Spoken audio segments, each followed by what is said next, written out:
5 তারিখে তো আমি নিজেও জেলখানায় ছিলাম, এই উদাসহ আমরা জেলখানায় ছিলাম। আমাকে যখন বাসা থেকে নিয়ে যায়, আমার স্ত্রী তখন দারুণ অসুস্থ, তাকে অক্সিজেন দিয়ে রাখা হয়েছে, নার্স বাসায় তার সঙ্গে, সে অবস্থায় গ্রেপ্তার করে নিয়ে যায়। কেউ কেউ প্রচারের চেষ্টা করছে যে আমরা নাকি আওয়ামী লীগকে পুনর্বাসন করতে চাই। আপনি সংগঠিত হওয়া বা আপনার জোট বানানো ইত্যাদি করার জন্য যে সময়, ওইটা নেওয়ার জন্য গত 17 বছর ধরে যারা তার গণতান্ত্রিক অধিকার প্রয়োগের অধিকার থেকে বঞ্চিত হয়ে আছে, আবার যে তরুণ প্রজন্ম আজ পর্যন্ত ভোটই দিতে পারে নাই, এবং দেশে একটা নির্বাচিত সরকার কায়েম হওয়ার মাধ্যমে দেশের রাজনীতি, দেশের অর্থনীতি, যে সমাজ আরও সংগঠিত এবং সক্ষম হওয়ার যে সুযোগ, সেটা থেকে বঞ্চিত রাখবেন? এটা কি যুক্তিসঙ্গত? বন্ধুরা, আবার আমরা পরিষ্কার বলতে চাই যেটা, সেটা হলো যে অবশ্যই আমরা সংস্কার চাই। যেসব সংস্কার প্রয়োজন, যেসব সংস্কার সম্ভব, যেসব সংস্কার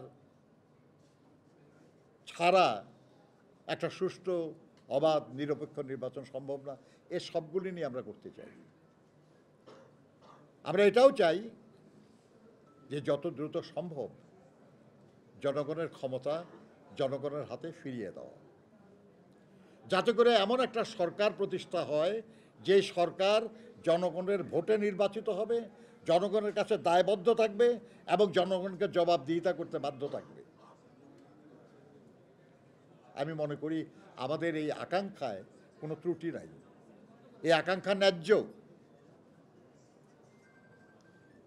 কেউ কেউ প্রচারের চেষ্টা করছে যে আমরা নাকি আওয়ামী লীগকে পুনর্বাসন করতে চাই। আচ্ছা ভাবেন একবার, যেই দলটা, যেই দলের সরকারটা সবচেয়ে বেশি নির্যাতন করেছে বিএনপিকে, সবচেয়ে বেশি বিএনপির নেতা কর্মীকে গুম করেছে, খুন করেছে, বিএনপির চেয়ারপারসন দেশনেত্রী বেগম খালেদা জিয়াকে একটা মিথ্যা অভিযোগে 6টা বছর কারারুদ্ধ করে রেখেছে, ভারপ্রাপ্ত চেয়ারম্যান জনাব তারেক রহমানকে দেশে আসার পথে বাধার সৃষ্টি করেছে, তাকে পঙ্গু করে ফেলা হয়েছিল, তার ভাই মালয়েশিয়ায় প্র্যাকটিক্যালি বিনা চিকিৎসায় মারা গেছে, মাকে বা ভাইকে শেষবার দেখতে পারে নাই, তার জানাজাতেও তারেক সাহেব আসতে পারে নাই। বিএনপির মহাসচিব সহ এমন কোন নেতা আছে যার বিরুদ্ধে অন্তত 50টা মামলা নাই? আমাদের হাবিবুন নবী সোহেলের বিরুদ্ধে 400-র বেশি মামলা। 5 তারিখে তো আমি নিজেও জেলখানায় ছিলাম, এই উদাসহ আমরা জেলখানায় ছিলাম।